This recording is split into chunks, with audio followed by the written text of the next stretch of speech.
Ang padayon nga pagpanglakaton sang Archdiocese padulong sa bug-os nga paghiliusa towards becoming a synodal church. Sa pagtapos sang Synod on Synodality sang 2024, si Pope Francis nagtugyan sa kaundan kag pamaagi nga gintuga sini sa sinodo sa tagsa ka dioceses. Ila ini ipatuman santo sa konteksto sang realidad sang ila lokal nga simbahan. Agud mabuligan ang tagsa ka dioceses sa bilog nga Pilipinas. Sa pagpatuman sini, ang CBCP naghatag sang framework nga sarang magamit sa tanan nga dioceses sang Pilipinas. Ginatawag ini nga sulong padayon framework. Sa pagpatuman sini diri sa aton archdiocese, nakita naton nga hindi lamang amo sini ang aton inagyan.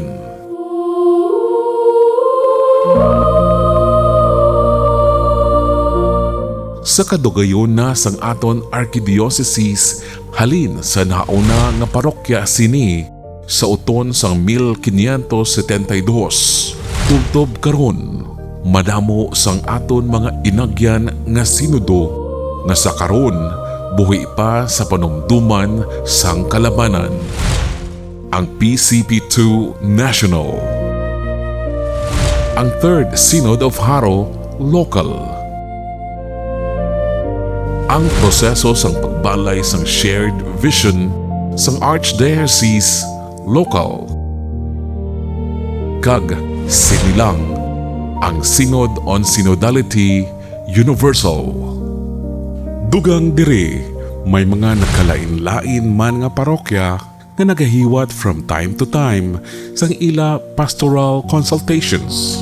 Mga tingob nga pagpanglakaton sinodo nga ginapukaw kag ginabalikan naton karon bangod sang pinasahi kag tumalagsahon nga selebrasyon sang Archdiocese. Ang iya ika-75 ng pagsukat bilang Archdiocese. Niyan, ining aton ginahimo karon, isa kapadayon nga pagpanglakaton sang Archdiocese padulong sa bug-os nga paghiliusa. Suma total, may panawagan ng aton Santo Papa nga si Pope Francis nga ginapadayon ni Pope Leo paagi sa paggabay nga ginahatag sa aton sang mga kaobispuhan sang CBCP kag bangod sang aton madamo nga mga inagyan nga sinodo, magapungko kita kag magapamangkot sa Dios sa isa kag isa, sa matunog kag ilabinagid sa mahinay nga mga tingog, sa sentro kag ilabinagid sa mga yara sa kilid. Kuidnok, maano na kita subong.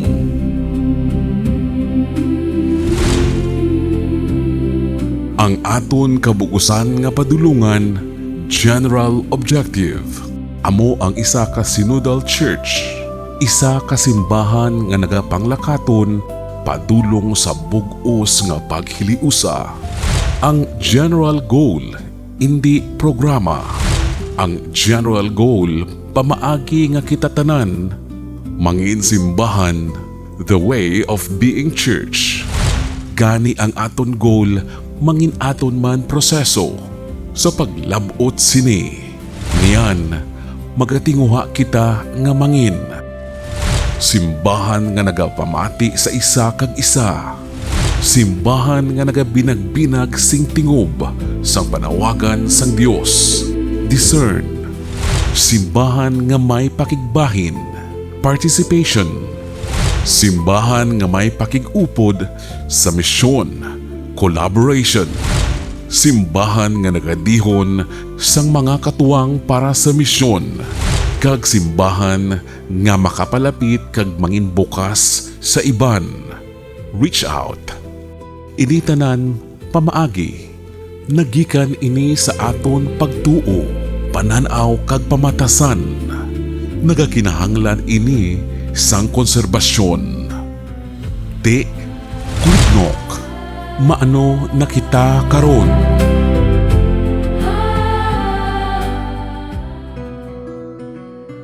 Ang apat kahalintang nga pagaagyan, ginkuhaan naton sang inspirasyon sa sini nga alagyan ang pag-agda ni San Pedro sa adlaw sang Pentecostes.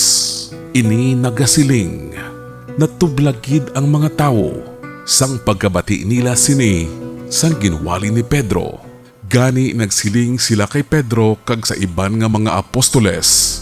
Ano bala ang himuon namon mga utod? Si Pedro nagsiling sa ila, maguntat sa pagpakasala, repent, magpabautiso, be baptized, be renewed, be born again. Kag magbaton sang dulot sang Dios ang Espiritu Santo, receive and claim the gifts and the promises. Kay ginsaad ini sang Dios sa inyo kag sa inyo mga anak. Binuhatan Kapitulo 2, versikulo 37 tubtob 38.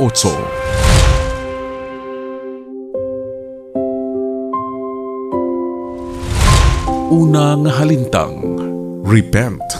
Balikan naton liwat kag pamatian. Una, ang aton mga handom. Makita ini sa 158 ka decrees sang Third Synod kag subong man sa mga ginpukaw sa aton parish synodal consultations kag clergy dialogue. Ikaduha, ang aton realidad nga ginapahayag naton sulit-sulit sa sining mga synodal consultations. Ining realidad kag handom aton balikan, lantawon kag usisaon paagi sa 5 ka kinaiya sang Synodal Church sang Pilipinas. Listening and discernment, inclusive participation, for mission, collaborative leadership, partnership and outreach. Agud mangin madasig kag mahapos ini, usisaon, tipunon, kag i-prioritize anay sang mga commissions, kag dayon ipresentar kag istoryahan sa pagtipon sang mga kaparian sa ila distrito.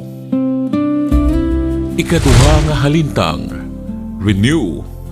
Paagi sa pagtililipon sang tagsa ka distrito, ang mga kaparian upod ang mga laiko magahiusa sang mga pastoral priorities kag mga konserbasyon nga kinahanglanon sang katilingban. Ang panawagan gikan sa aton pagpamati sa repent phase. Himuon nga konkreto ang mga goals nga nagasabat sa local nga mga realidad kag kinahanglanon. Ikatlo nga halintang, receive the Holy Spirit. Ining mga konkreto nga mga goals nga ginhimo sang tagsa ka distrito, pagahimuon nga konkreto nga mga tikang kag tipunon sa isa lang ka Archdiocesan Implementation Plan kag magalawig sa sulod sang 2 ka tuig.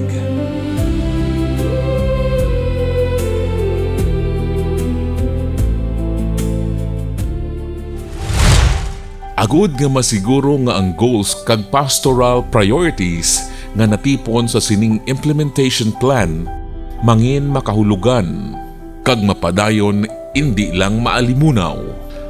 Ang paghahimuon nga mga plano pahat-pahaton suno sa sining 5 ka mga talaksan. Inibala nga plano nagabag-o, nagapatinad sang structures and mechanisms, culture and practices, collaboration and networking, inclusion and diversity, and formative experiences.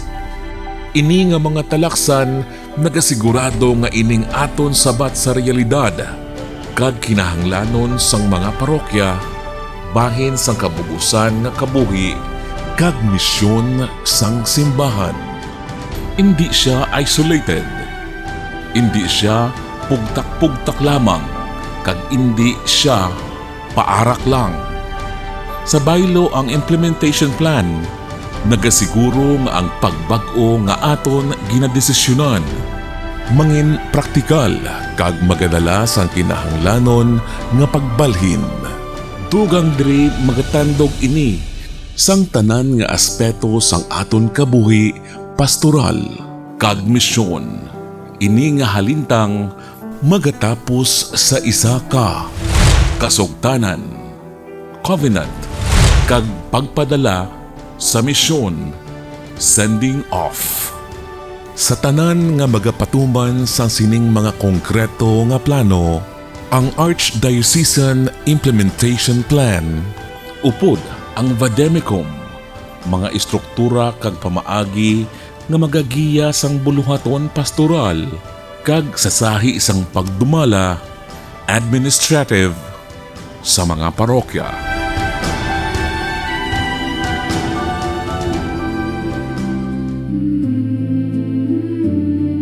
Sa siningabahin, mangin maathag sa tanan kung ano ang ginapaabot sa tagsa-tagsa kung kita makasiling na may kay ka, ikaw, ako, kabahin, ikaw, ako, kaupod, ikaw, ako, katuwang.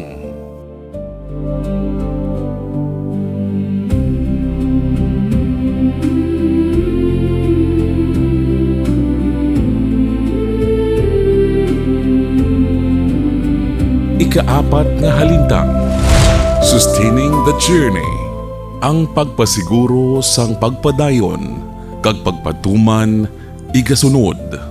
Amo ini ang accountability kag institutionalization phase.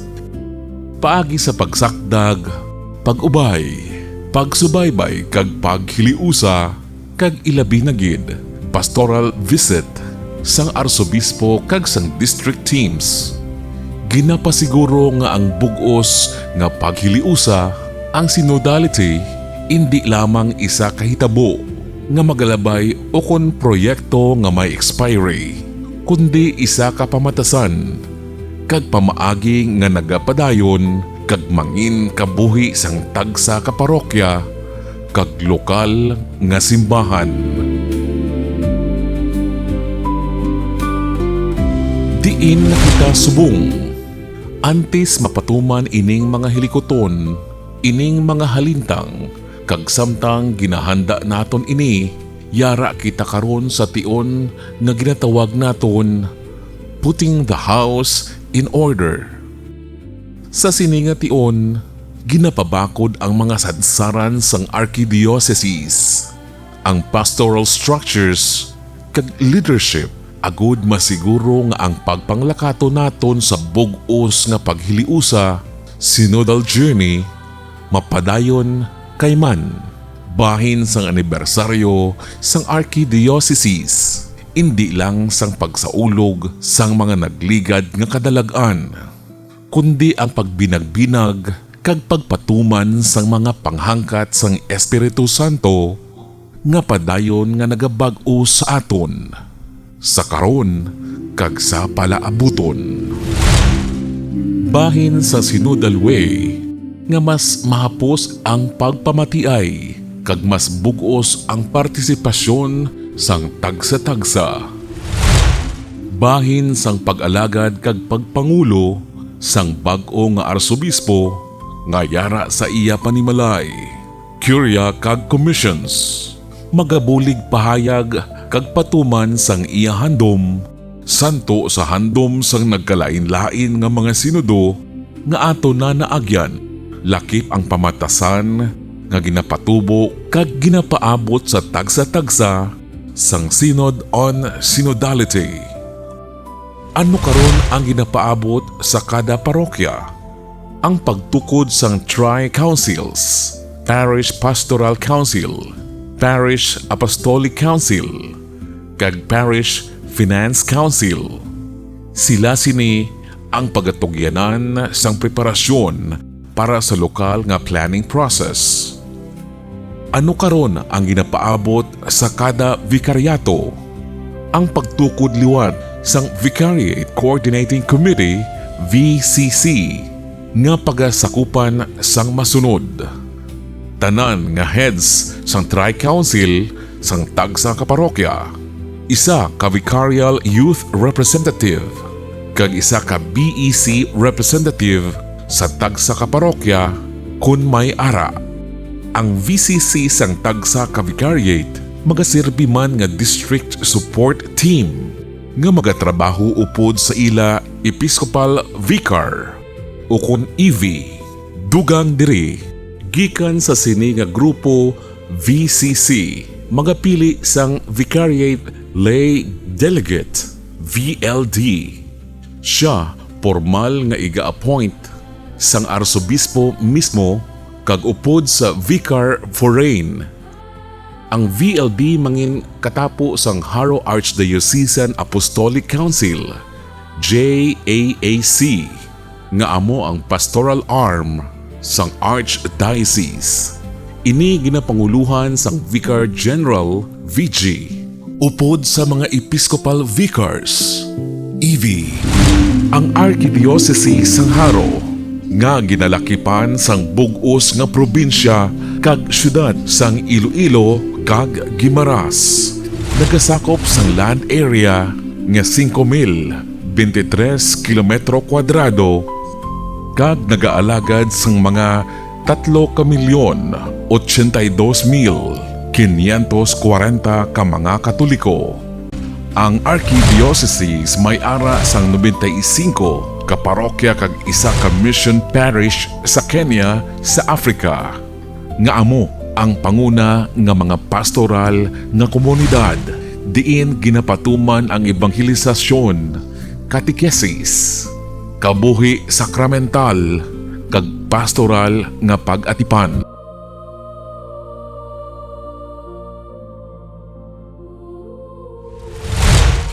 Ano karon ang ginapaabot sa kada distrito para sa katuyuan sa pag-implementar sang sinod kag sang programa pastoral? Ang mga distrito gintukod agud ini mapatigayon sang mas matulid kag masangkad nga partisipasyon sa tunga sang mga kaparian kag mga laiko sa sina nga distrito. Ini siya ginapangunahan sang Episcopal Vicars.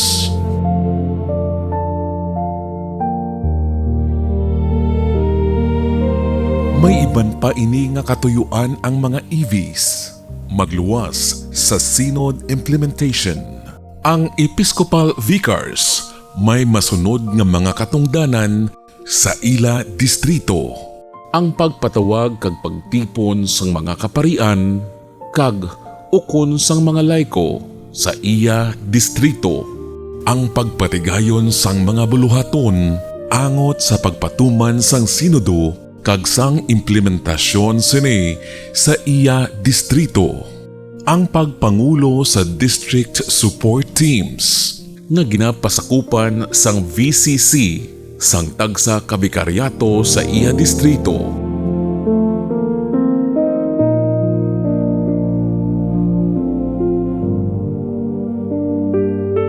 Ano karon ang ginapaabot sa Synod Implementation Team, JAPS, Commissions? Sila mangin katuwang sa mga district support teams sa preparasyon kag sa pagpatigayon sang kada halintang sang planning process. Ang tagsa ka commission santo sa ila apostolado kag katungdanan magasirbi nga mga manugpatigayon, facilitators, kag magabulig sa mga hilikoton sa preparasyon sang district assemblies kag pagpatuman sang mga tikang agud maimplementar ang pastoral goals sang kada distrito sa palaabuton.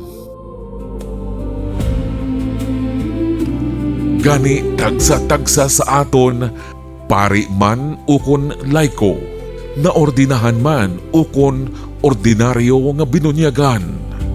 May kay ka, may kabahin, may kaupod, may katuwang sa aton simbahan.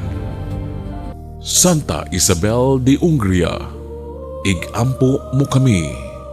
Birhen sang Candelaria, igampo mo kami. Himaya sa Amay, kag sa Anak, kag sa Espiritu Santo, siling sa ginsuguran, sa karon kag sa gihapon, sa mga tuig sang mga katuigan. Amen. Gani,